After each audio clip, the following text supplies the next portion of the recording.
तो पहले बात करते हैं क्लर्क की। क्लर्क तो एक स्टाफ हो गया। वैसे क्लर्क का काम जो होता है थोड़ा सा ऑफिस का बैक ऑफिस में काम करने के हिसाब से रहता है। देखो मैं ज़्यादा उसमें सोचूं कि इंडस्ट्री की नॉर्म्स के हिसाब से जाऊँ वो तो मुश्किल है, क्योंकि अब तो एक तो क्लर्क वर्ड भी खत्म हो गया है। क्लर्क वर्ड है ही नहीं। अब ज़्यादातर क्या नाम चलता है, असिस्टेंट अकाउंटेंट, सीनियर अकाउंटेंट, इस तरह या हेड अकाउंटेंट। तो इस तरह से काफ़ी चलते हैं। तो क्लर्क समझो एक कॉमन हो गया, स्टाफ टाइप में हो गया। तो बंदा काम कर रहा है कैशियर। ये बंदा कैश पेमेंट कर रहा है, पेमेंट या पेमेंट को रिसीव्ड या फिर कैश का रिसीव कर रहा है। किसको कर रहा है रिसीव? ये कैश को रिसीव कर रहा है या पेमेंट कर रहा है। इसके अलावा मैंने बताया था कि और भी, जैसे कि बॉस का कॉल अटेंड करना है। बॉस का कॉल मतलब कोई भी फ़ोन आया बाहर से कंपनी में कि साहब मुझे बात करनी है बॉस से, तो बॉस को फ़ोन ट्रांसफर कर दिया।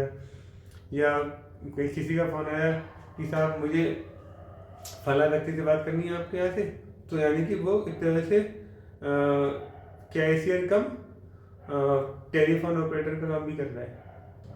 अब कैसे दबाव इतना है कि आप कैश पेमेंट जितना भी कर रहे हो वो हिसाब बना दो। पहले नंबर ऑफ ट्रांजेक्शन, पहले दिन भर में कम से कम 500 ट्रांजेक्शन होते थे कैश में।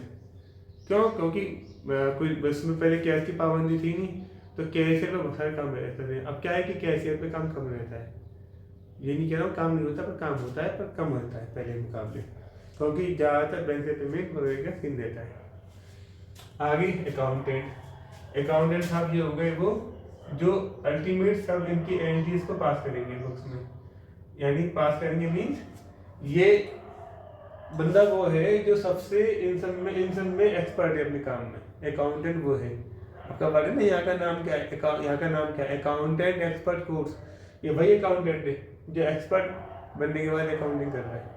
यानी कि सिग्नेचर, यानी कि या तो साइन हो कि बाउचर पर साइन होने चाहिए क्लर्क के, क्योंकि जब मैंने कहा ना कैशियर मौजूद नहीं है, अकाउंटेंट मौजूद नहीं है, तो कोई भी बंदे ने आके आपका बाउचर बना दिया, भाई चल पैसे ले जा, साइन कर जा, हेड वगैरह तो बोलो, जब आएंगे कैशियर या फिर अकाउंटेंट साहब वो अपने आप देख लेंगे, आप पैसे ले जाओ अभी तो, ठीक है। तो ये बंदे के सिग्नेचर हो गए, ठीक है। ये हेड की सिग्नेचर, तो ये सिग्नेचर इसके बंदे निकल लिए।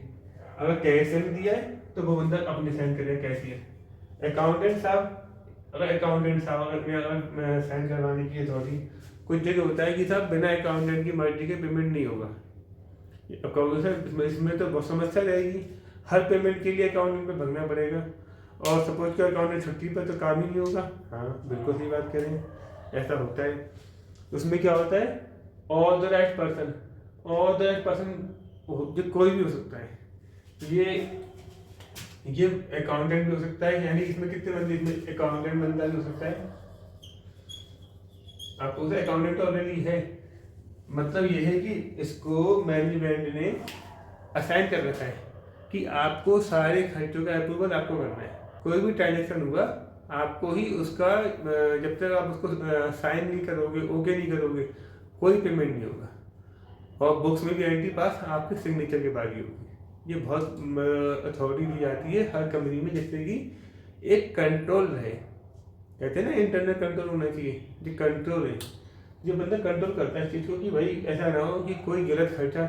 सपोज करो एक छोटी सी बात एग्जाम्पल लेते हैं, एक बिल आ गया राम एंड कंपनी के नाम की, राम एंड कंपनी के नाम से एक बिल आया, ठीक है।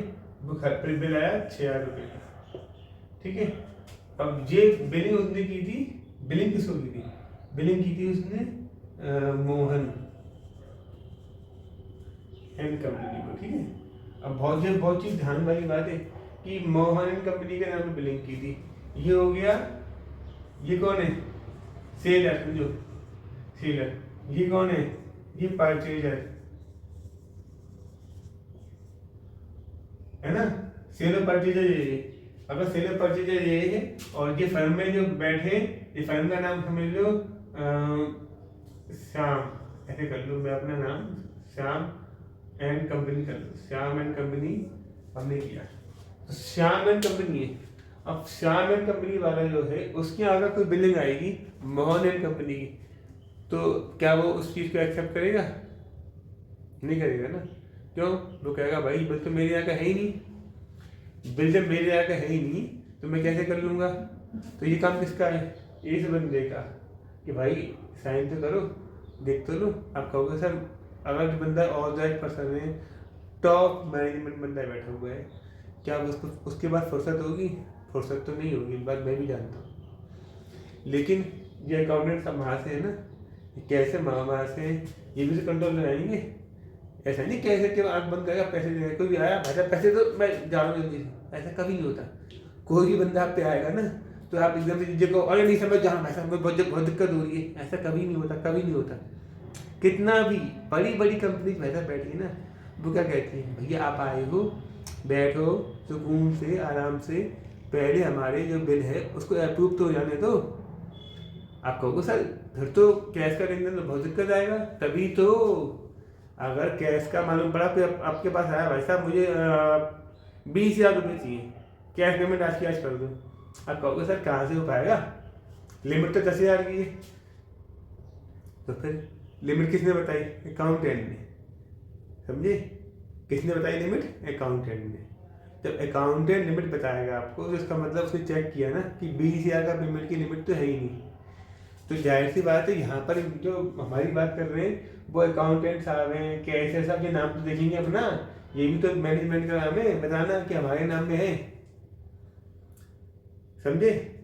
ये बहुत एसेंशियल चीज़ है, बहुत से लोग इसमें गलती कर देते हैं। बहुत सी जगह ऐसा हुआ है कि ऐसा केस हो गया है कि उन्होंने अपनी एंट्री पास कर दी, बाद में मंथली जब परचेज वगैरह में जब मिलान करने बैठे, बाद में जब भी वो मिलान करने बैठे तो मालूम पड़ा कि उसके अंदर ये वाला नाम का आदमी का तो बिल है ही नहीं उसके नाम में, क्योंकि बिल कर रही मॉर्निंग कंपनी के नाम में। तो शामिल कंपनी वाला बंदा है वो उसके यहाँ जब वो बिल नहीं शो कर रहा ऑनलाइन पोर्टल पे जीएसटी के पे, तो वो बंदा समझ जाएगा कि मेरे पास ये वाला बिल नहीं है। जब वो वाला बिल को वो करवाएंगे चेकिंग तो मालूम पड़ेगा वो वाला बिल तो महान कंपनी के नाम में है और हमारे यहाँ उसकी एंट्री फीड गलत कर दी है। अब कहोगे सर अगर बिल आया कैशियर के पास तो उसने पेमेंट भी कर दिया होगा, पेमेंट कर सकता है। अब कहोगे सर माल भी तो लेके आया होगा, भाई अगर बंदा माल लेके नहीं आया, ये आपका सवाल अच्छा जेन्युइन है कि भाई माल लेके आया होगा तभी तो पेमेंट दिया होगा। अब जब आपने मंगाया नहीं होगा तो कैसे वो माल ले लोगे? मैं कह रहा हूँ माल के बच्चों को माल तो कर नहीं लाए। अगर कोई सर्विस का बिल हो तो यानी कि भाड़े का बिल हो गया, आपके बगल वाली फैक्ट्री है, बात समझना, आपकी का बिल्डिंग नंबर है 1, उसकी बिल्डिंग नंबर 2 है, उसका नाम है मोहन एंड कंपनी, आपका श्याम एंड कंपनी। अब वो गुड्स वहाँ पे गया तो वो बाहर आया और फिर उसके जब लौट के पहुँचा बॉस ने कहा भाई पैसे ले आ जाके भाड़े के, तो फिर 5,000 रुपये या फिर 6,000 रुपये का जो बिल है वो फिर भाड़े का बिल लेके आया। अब उसने तो सपोज करो बंदा दूसरा आ गया। ये किससे होते हैं मैं सबसे आपसे बता रहा हूँ इसलिए क्योंकि मैंने ये अपनी रियल लाइफ में ये फेस किए हैं, ऐसे केसेस हमने देखे हैं। तो ऑडिट के टाइम में बहुत सारी चीज़ें पकड़ में आती है, तो मैं अपने एक्सपीरियंस के साथ बता रहा हूँ कि क्या क्या प्रैक्टिकल प्रॉब्लम आती है जो आपको ना आए, इसलिए आपको ये चीज़ बताई जा रही है। तो इसमें क्या है कि बंदा उसने दूसरा भेजा, वो बंदे ने गलती से नाम नहीं पढ़ा, उसने कहा साहब कि उसने कहा कि वो बिल्डिंग है वहाँ पर बिल्डिंग पहली वाली होगी, ऐसे करके बोल दिया। बंदा दूसरा आया उसने फटाफट से नाम पढ़ा नहीं, भाई साहब आपके यहाँ पेमेंट है। और सपोज करो मोहन ये सामान कंपनी वाले के गेट कीपर ने बंदे को अपने आने दिया, आ जा भैया, भाई बंदा बिल बिल लेके आया है, जो गेट पे बंदा बैठा होता है वो इतना वो क्या कहते हैं इंटेलिजेंट वो जरूरी नहीं है। आप कहोगे सर कि मतलब एकदम अनपढ़ बैठ जाएगा, अनपढ़ तो नहीं बैठेगा, पर ये कि थोड़ा बंदे को इतना एक्सपर्ट नहीं हुआ इन चीज़ों में, अकाउंटिंग के हिसाब से या फिर खर्चे, थोड़ा सा उसको ये गाइड तो किया जाता है सिक्योरिटी वालों को कि जो भी बंदा आएगा उसकी एंट्री कर दो, अपने ये कर दो। पर हर कंपनी में नहीं होता, छोटी मोटी कंपनी में ये चीज़ें इतने बंदे परफेक्ट रखे जाते नहीं है। देखो बंदा परफेक्ट लाओगे महंगा आएगा और बंदा कम परफेक्ट लाओगे तो थोड़ा से कम पैसे में आ जाएगा। ये बात एक एम्प्लॉय भी जानता है कि अगर कम सैलरी वाला बंदा है तो गलती ज़्यादा करने के चांसेस रहेगा। पर वो वाली बात नहीं, वो सुना आपने कि एक कहावत है सस्ता रोए बार बार महंगा रोए एक बार, है ना। तो वाली कहावत भी थोड़ी सी फिट भी बैठती है, और वो एक उस पर इसका एक वो भी है अलग, इसका मतलब अलग कहावत, ऊँची दुकान फीके पकवान। अब दो चीज़ होगी ना, आप कहोगे सर महंगा आदमी आएगा तो अच्छा काम करेगा, जरूरी नहीं है, और सस्ता आदमी आएगा और वो खराब काम करेगा, ये भी जरूरी नहीं है। ये बस सिचुएशन का अंतर पड़ जाता है, केवल अंतर किसका है, सिचुएशन का। तो इसलिए जो गेट पे बंदा बैठा हुआ है वो इतना सक्षम नहीं है कि वो बंदा हर चीज़ वो चेक कर ले। तो कभी कभी बंदा वो मिस कर सकता है, वो कि क्या बिलों में नाम ऊपर नीचे इस तरह लिखे होते हैं, फर्म के बिजनेस के नाम, फर्म के नाम समझ में नहीं आते कि कौन सा नाम कैसे पढ़ना है। तो वो उसमें रामन कंपनी ने मॉडर्न कंपनी खरीदा, उसने शाम से एंड कंपनी है, हाँ ठीक है, सपोज करो ये एम उसका दिख रहा है अजीब सा, उसने हाँ श्याम नाम से हुआ, हो सकता है, जो कुछ भी हो सकता है। देखो इन चीज़ों में बहुत इतने सारे वो हो जाते हैं कॉन्फिडेंस, अपनी आंखों से लिखा हुआ है कि बिल किसी का, ये तो कैश की बात कर रहा हूँ, परचेज में, जनरल में इतने खर्चे ऐसे जो डेबिट हो जाते हैं जो हमारे है ही नहीं। वो कब क्या पकड़ में आते हैं, मंथली या जीएसटी में पकड़ में आए थे, या फिर पकड़ में कब आते हैं वो, क्वार्टरली या ईयरली में, जब कोई आप चेक करने बैठे हिसाब किताब, या फिर आपकी ऑडिट हुई, ऑडिट में आपकी सीए फर्म जो हमने लगाई उनकी टीम ने देखा तो उन्होंने वो गलती पकड़ी, उसमें क्या हुआ, लॉस किसका हुआ, बॉस का। कहोगे सर कि वो पैसे हम तो उससे रिकवर करने की 6,000 रुपये की कहेंगे, भैया वो तो उसकी चॉइस है कि, और आपका आपस में लेन देन क्या है। वो कहते भाई साहब मैं तो जानते ही नहीं कौन हो आप, पैसे मेरे पास तो पैसे उनके पास से आ गए। वो फिर जब फर्म का लॉस हो जाता है ना, फिर आप वो तो फिर ये रिकवरी होना हो किस्मत की बात है, पर जेन्युइन जो नेस होती है उसके हिसाब से हम देखें तो अगर हमने यहाँ पे अपने ऑथराइज्ड पर्सन पे हमने बंदा बैठा रखा है, तो क्लर्क हुआ, कैशियर हुआ, अकाउंटेंट हुआ, या ऑथराइज्ड पर्सन जो भी आपने अपने ऑथराइज कर रखा है, कोई किसी ने जनरल मैनेजर को ऑथराइज कर रखा है, किसी ने किसी डायरेक्टर को ऑथराइज कर रखा है कंपनी के केस में, किसी ने कहा कि बिजनेस का जो मालिक है, ऑनर है, वो ही साइन करेगा, किसी ने कहा किसी पार्टनर को ऑथराइज कर रखा है, XYZ को भी। पर ये बात ध्यान रखना, ये जो बंदे बैठे हैं ऑथराइजेशन पे, इनके पास फुर्सत नहीं होती है। वो क्या कहते हैं, अगर आपने चेक कर लिया आप इसमें सबसे ओके हो तब मैं यहाँ पे साइन कर रहा हूँ, यानी कि वो कैशियर से कहते हैं, अकाउंटेंट से कहते हैं, या फिर स्टाफ से कहते हैं, यानी क्लर्क से कहते हैं कि भाई आपने अगर सब चेक कर लिया है तब मैं इसको अप्रूव कर रहा हूँ पेमेंट के लिए, क्योंकि उनके पास इतनी फुर्सत नहीं होती। आपको अगर से अकाउंटेंट हो तो अकाउंटेंट तो भाई पहले से ही बंदा दिमाग ये लगा के चेक करेगा ना कि भाई ये वाला खर्चा जो बुक कर रहा हूँ वो सही आना चाहिए, उसमें दिक्कत वाला काम ही नहीं है, ठीक है। तो इसलिए मैं आपको ये कहा कि सिग्नेचर, अच्छा आप कहोगे सर सिग्नेचर से क्या हो जाएगा, signature is the key of loop holes, मतलब ये वो चाबी है सिग्नेचर कि किस बंदे ने पेमेंट किया।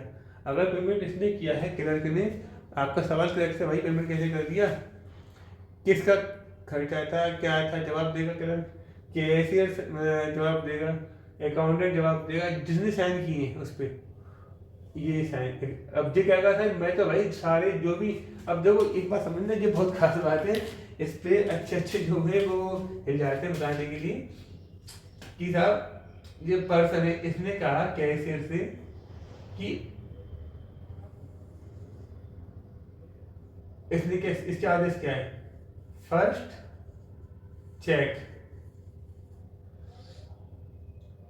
देन कम फॉर अप्रूवल, यानी कि इसने इससे कह दिया कैशियर से कि भाई पहले आप अपने पास चेक कर लो और मेरे पास आना जब आप बिल्कुल परफेक्ट इसमें चेक करके कंफर्म हो जाओ। यानी उसने भी जिम्मेदारी किस पर डाल दी, जो पेमेंट के लिए वाउचर लाया है, ठीक है।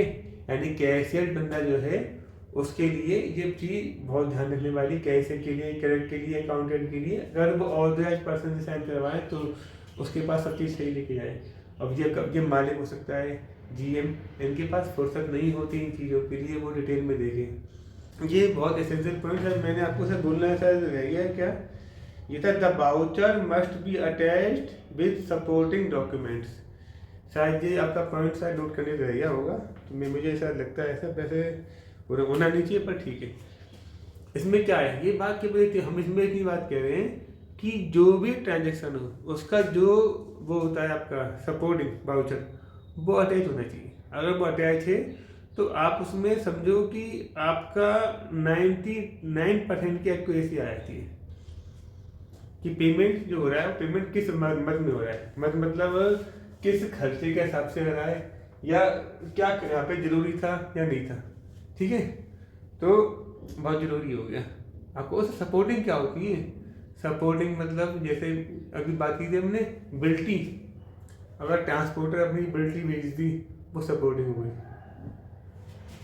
किसी ने पेट्रोल भरवाया, पेट्रोल भरवाने पे ज़्यादातर लोग देखा मैंने कि वो बिल कटवाते नहीं हैं।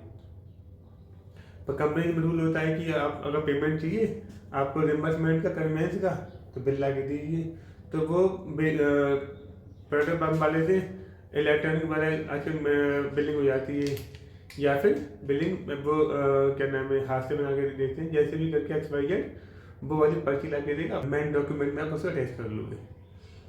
इससे फायदे का रहेगा। कल को डिपार्टमेंट ने कहा आपके खर्चे जो वाले खर्चे सब फर्जी हैं, आपका एविडेंस है ही नहीं, तो आप कहो सर एविडेंस है मेरे पास, देखो सर ट्रांसपोर्ट की पर्ची लगी है, सर पेट्रोल की पर्ची लगी हुई है, सर ये होटल से जो बिल खाने का मंगाया था, जो हमने जो मेहमान आए थे, क्योंकि कभी कभी कंपनी में क्या होता है कि मेहमान लोग आते हैं, मेहमान मीन से मतलब हो गया वेटर, या वेटर समझो कि आपका बायर जो आपसे माल परचेज करने वाला वो बंदा आया है, या आपका जो सेलर जो आपको माल बेचने आया।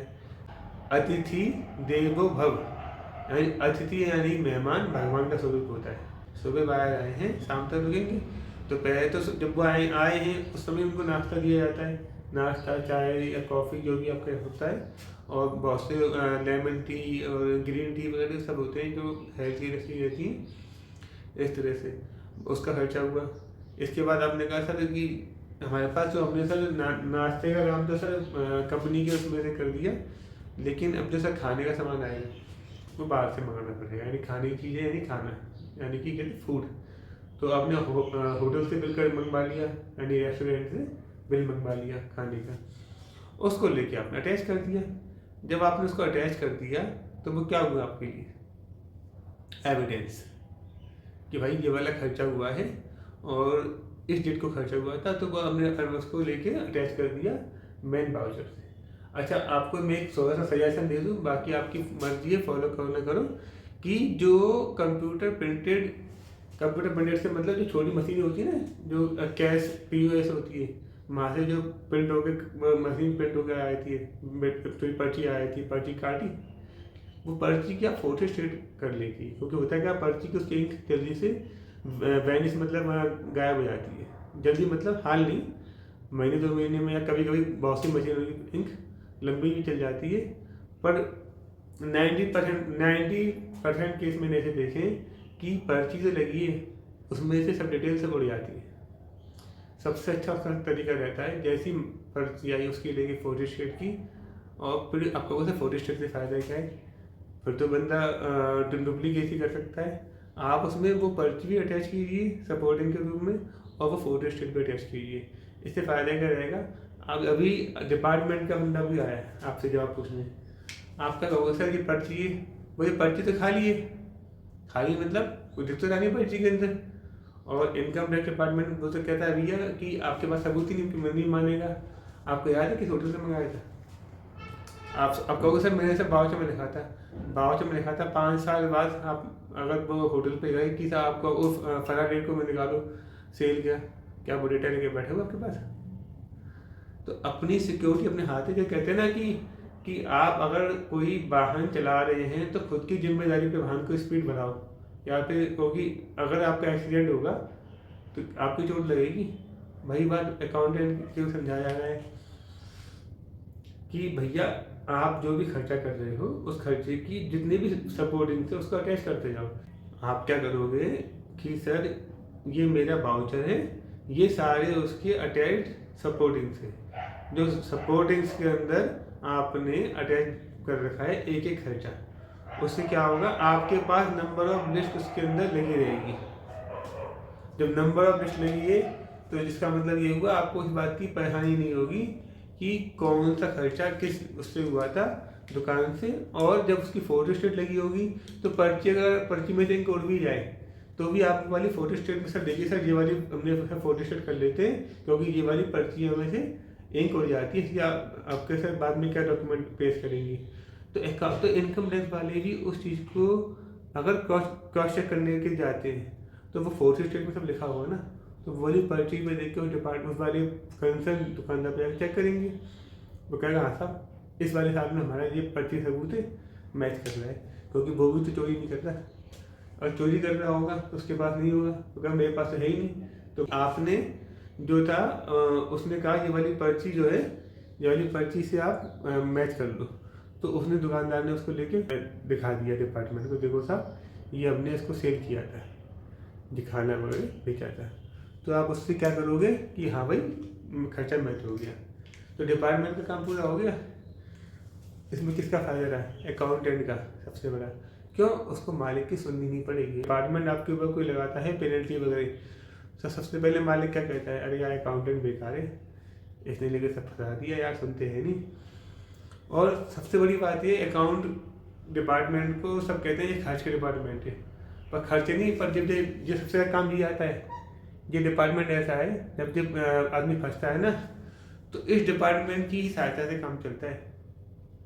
आप कहोगे सर ये बात तो सही है कि अकाउंट करना जरूरी है, पर ये कैसे कह सकते हो कि फंसेगा इसलिए जब डिपार्टमेंट ने किसी ने पकड़ा, इनकम टैक्स ने पकड़ा, तो किससे मांगेगा? अकाउंटेंट से ना। अकाउंटेंट क्या कर रहा है? अकाउंटेंट हेल्प का काम कर रहा है हर किसी को कि भैया आपकी बुक्स में हमने लिख दिया है, आप देख लीजिए। तो मतलब कहने का ये है, अकाउंटेंट की कोशिश होनी चाहिए कि सही अकाउंटेंसी करे इस तरह से सपोर्टिंग के हिसाब से। रेवेन्यू स्टाम्प, रेवेन्यू स्टाम्प के बारे में अगर आप में से कोई अगर आपके कोर्ट कचहरी गए होंगे तो वहाँ पर रेवेन्यू स्टाम्प देखी होंगे आपने। कोई भी डॉक्यूमेंट आपको नोटराइज करवाना होता है तो उसके लिए रेवेन्यू स्टाम्प का पहले से चलता था, अब तो वहाँ पे ऑनलाइन क्या कहते हैं, ऑनलाइन निकलने लगी है रेवेन्यू की जो है स्टाम्प, तो अब कम हो गई। तो रेवेन्यू स्टाम्प पर 1 रुपये का भी वो पोस्ट ऑफिस वगैरह से मिल जाता है। आप लोगों से उसका क्या काम है? देखो एक स्टेट गवर्नमेंट जो है ना वो आपसे कहती है कि एक आप क्या करो, रेवेन्यू स्टाम्प जो भी ट्रांजेक्शन हो 5,000 से ऊपर का उस पर लगा दो। मैं अब ये बात कर रहा हूँ उत्तर प्रदेश की, अगर आपकी स्टेट में जो भी हो रेवेन्यू स्टाम्प की लिमिट वो आप देख लीजिए, क्योंकि काफ़ी सारे राज्य हैं, मुझे सबकी लिमिट नहीं पता, पर यूपी के अंदर अभी 5,000 रुपये के रेवेन्यू स्टाम्प की जो वो है रूल चल रहा है कि 5,000 से ऊपर खर्चा है तो उसे आप रेवेन्यू स्टाम्प उसमें लगाएं। तो आपने जैसे पेमेंट इस बंदे को आपने 6,000 का पेमेंट किया, ठीक है, तो उसमें आपने एक रेवेन्यू स्टाम्प लगा दी 1 रुपये की, उस बंदे ने साइन कर दिया, चाहे वो साइन करे रेवेन्यू स्टाम्प के ऊपर, चाहे साइन करे वो साइड से उस पर आपने। तो आपको ये एक काम जरूर करना है फॉर द कॉशन कि इस रेवेन्यू स्टाम्प का मिस यूज ना हो, तो उस पर एक क्रॉस लगा दो भाई कि ये यूज हो चुकी। बहुत से कर दे गए कि लिया रेवेन्यू स्टाम्प उखाड़ी और लेके फिर लगा दी, तो उसको लेके रेवेन्यू स्टाम्प को लेके वहाँ पे क्रॉस कर दो। क्रॉस से क्या होगा, हमारी रेवेन्यू स्टाम्प फिर बेकार हो गई, यानी वो लग गई, इस्तेमाल हो गई, ठीक है। तो रेवेन्यू स्टाम्प का इतना ही है।